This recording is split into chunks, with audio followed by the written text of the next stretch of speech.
bet galbūt šios dienos rungtynėse situacija gali pasikeisti. Vis dėl kairio krašto saugu, žais 67. Galbūt ir recepto, kaip nutraukti. Štai koks smūgis ir...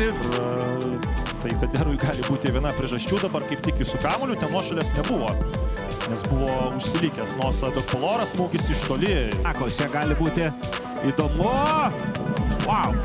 Geras bandymas, Rokas Bogdanovičius tam pasiruošė. Yra registruotas rungtynėms po netrumpos pauzės. Sirgeto perdavimas, matosi, kad bus vienas nulis. Nosa Dokpoloras įkojo, užbėgo už nugarų ir atliko smūgį. Ir čia gaila Hegelman ekipos, nes kamuolys berods Rokui Bogdanovičiui praskriejo tarp kojų. Pasižiūrėsime epizodo pakartojimą, ar ten galėjo užtikrinčiau paspręsti dar tą situaciją Nosa Dokpoloras, bet jeigu taip ir suplanavo išvesti būtent šį Austrą į tokią poziciją Kauno Žalgirio komanda, išties tas standartinės padėties įžaidimas vertas aukščiausio kraštais. Hegelman komandos žaidėjai, link Sadausko perdavimas, šios smūgis ir Švetkauskas klaidų savo daryti kaip kad varžovai.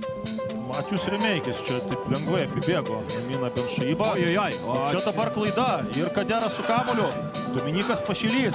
Ar bus smūgis? Smūgis yra. Tomas Švetkauskas kamuolį atmuša. Guetas, jo perdavimas ir kamuolys atsimuša iš... Tiek Tomas Švetkauskas. Na, o po to Tomas Duk. Rodė ten jau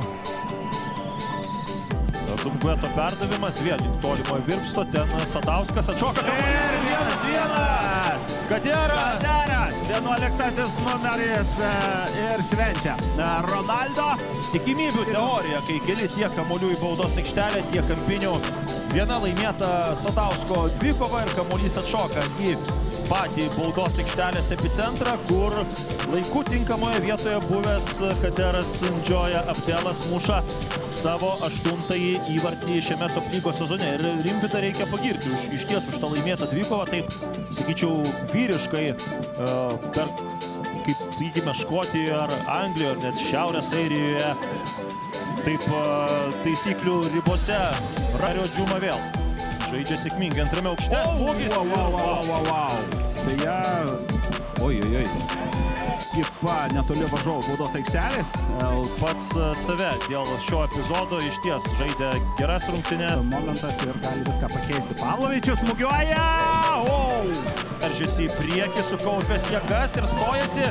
Pavojinga gali būti situacija. Sulaukia dabar perdavimo Artemas Čedras į baudos aikštelę ir Nibelas ten kali. Bet, na, įdomios rungtynės ir įdomi pabaiga. Atakuoja ir vieni, ir kiti. Kaulinis pasirenka smūgį. Pasižiūrėsime, taip, norėjau sakyti, ar po Roko Bogdanovičiaus išmušto kamuolio bus fiksuojama rungtynių pabaiga. Ne, ji yra užfiksuota anksčiau. Tad faktas toks, Kauno Žalgiris top lygoje nelaimė jau.